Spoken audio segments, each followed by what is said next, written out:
Hi everyone, happy International Women's Day 2025. Welcome to the Millennial Digital From Idea to Impact Campaign 2025. I'm your host today, Joy Njoka, who is a financial content lead at the Millennial Digital Hub. And today we are featuring a lovely guest today, Miss Juliet Odhiambo. She is a personal finance coach. She is a money mentor, expert, financial wellness coach, the ultimate money whisperer, and she is a champion of financial inclusion. We're very glad to have you today on set. Karibu sana. Asante sana. It's a pleasure for me to be here as well. Yeah, thank you. So probably you can tell us more about yourself, who you are, and what you do. Okay. So, yes, my name is Juliet. I have a background in finance and banking, both professional and academic. So currently I am the lead coach at Pesa Savvy. Pesa Savvy is a company that was set up to help people, individuals, to better manage, plan, think about their money, and also look at, explore how to have a healthy relationship with money, so that ultimately we can all win with money, because I think it's such a core part of our existence as human beings. And what was your aha moment that guided you to now this journey of financial literacy, financial education, and awareness?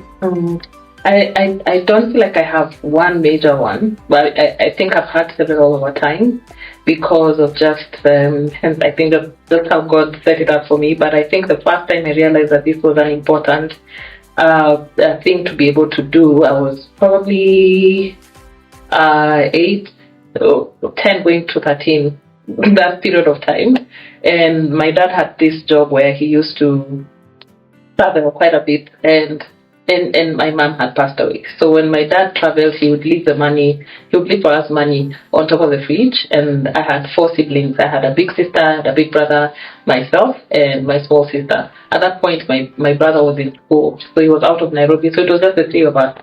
So after a while I realized, because my sister was the firstborn, she used to be the one who would automatically take the money. And after a while I realized she was not using it well, because she would take it, go out with it. Before you know it, 2-3 days we don't have any more money. And yet what was left was enough. So that's when I decided I'm just going to take this money and I'm going to be in charge of it. And that's when I started teaching myself how to budget, to look at the cost of things, how long will this money last, what do we need to buy, all those things. That's when I think it hit me why it's important, and to a great extent it influenced what I ended up doing in high school. I went for the maths business. After high school, I just chose finance. I was just following the money, literally. I think at that point, I maybe a few years after, God was just saying, you know what, you're going to have to deal with a lot of money in your lifetime. I didn't know whose money that was. So far, it is other people's money. But at some point, I just knew that was the thing that God was calling me to do, and so I ran with it. First of all, sorry for your loss. But also it's very interesting to see how that journey built up, and even if it was so funny you decided to begin the Pesa Savvy Academy. I probably can you share. So because of following the money, I ended up working in banking.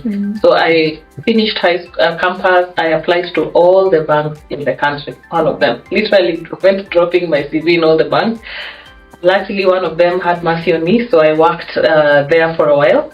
I used to work at the Standard Chartered Bank, and it is there that I started even seeing the need for what I had seen, in terms of working from the inside of the bank, and then working with people who are coming for help for our products, for our services, and then seeing that there's a gap between what people want and what they know.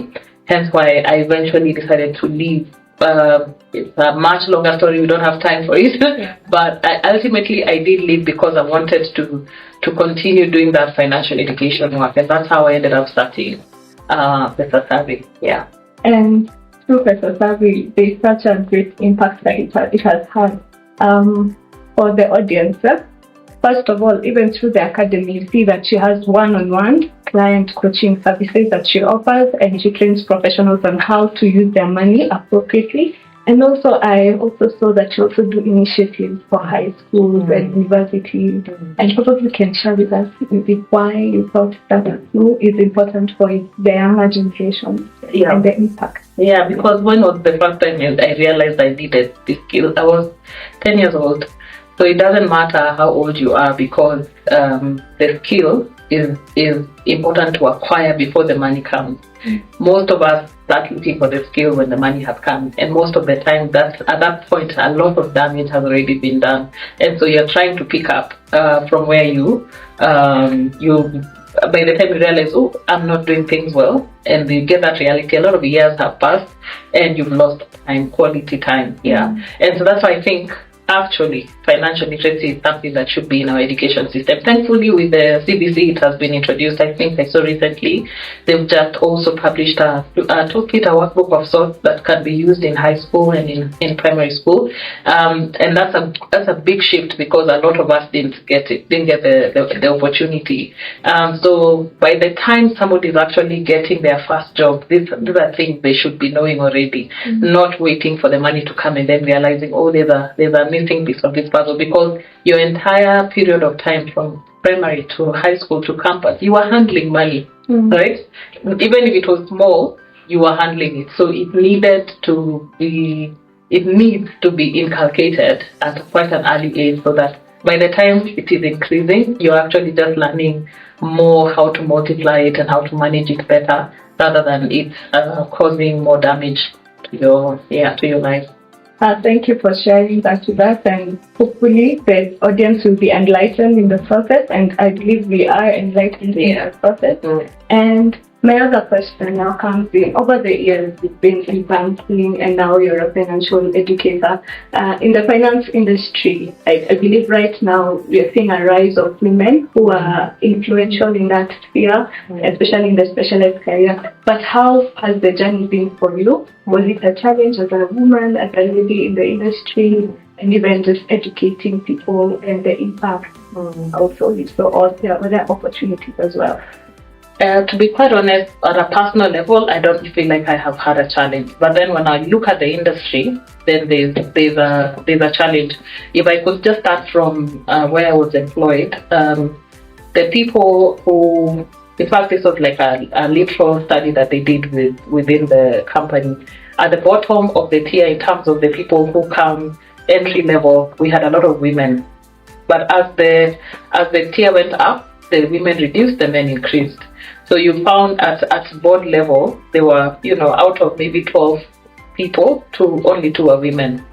The other point at which I realized that there's a disparity is because of when I think last year or a year after that, before, I was invited to speak at a summit of sorts about pensions and things like that. And so they did this whole one-pager on the newspaper, and there were many faces. Like, I feel like there were almost 50 faces. Out of those 50 faces, 3 were women and the rest were men. And it was like so obvious, and that's when I realized that even today, it's like the representation is still not there. Why does that matter? It's because if the representation is not good at the top, that means those are the policy makers, those are the decision makers. Whatever decisions they make that trickles down to the common lady, the common man, the common girl in high school, in campus, will not be representative of that person. Right? So I do feel like at a personal level, I can't say that I've had any challenge doing my work as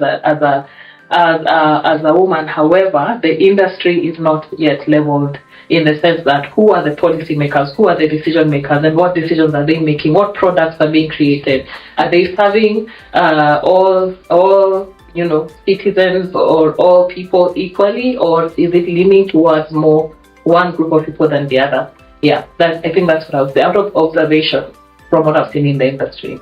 So it warrants a conversation that you need to have, and also probably do you have an advice that you'd give to encourage women out there to really consider this out? Because if the policies also do affect us, so how do we also encourage more women into the industry?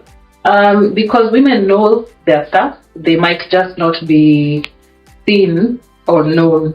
You know, I realized when I started my work, no one knew me. I was just a random person working in a bank, and now I wanted to have more of a public outlook in terms of for people to know my services. So I had to speak up. I had to share information. I had to create content. I had to show people that I know, which is how I landed on that page. But a lot more women who know their things, but they're not